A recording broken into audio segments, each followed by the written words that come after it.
What's up, people? New video. Anyways, I came to this house yesterday, did them a favor for Sunday call. Didn't even charge them a service call fee, a weekend fee, whatever you want to call it. Found a unit with a bad condenser fan motor. These people rent the house, so they called the landlord. The landlord was like, "No, I have a home warranty. I'll let them take care of it." Well, landlord called me back today.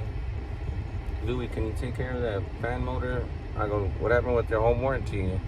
He was like, "Well, they're gonna take like 3 days to send somebody. It's 116 outside. I don't want to do the renters like that. As long as your license, bond, and insured, and you give me an invoice, I'll make the home warranty payment back." So, well, we are. Let's take care of this. Let's get it done.